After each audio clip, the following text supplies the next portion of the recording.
મારા નીચેના પીઠમાં એક દાંત તો મને મેં વખ મૂકી દીધેલી કે મને હવે પડી જવાની જ બીક હતી કે હવે પડી જશે. તમારી પાસે આવીને જે તમે ટ્રીટમેન્ટ આપી અને જે દાંતને તમે જે ફિક્સ કર્યું, પણ એનાથી હજી આજની તારીખ સુધીમાં મને ત્યાં હજી સુધી પ્રોબ્લેમ નથી થયો. હજી બિલકુલ નથી થયો. અને એના હિસાબે મારા સાઈડના દાંતની એકદમ મને સપોર્ટ મળે છે. એટલે એ બધા દાંત સરસ રીતે પાછા વર્ક કરે છે. 2014માં ટ્રીટમેન્ટ કરેલી ત્યારે હું પહેલી વાર આવી. 2026 ના વર્ષો બરાબર છે.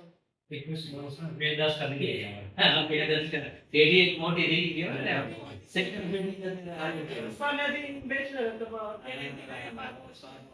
મને ઘણું બધું તમારાનો જે ટ્રસ્ટ છે પછી તમારી સ્કિલને જોઈ ત્યારે જ મને બીજા કંઈ ડેન્ટિસ્ટ પાસે નથી જવું, સિનોરિયા સાહેબ પાસે મને જવું છે.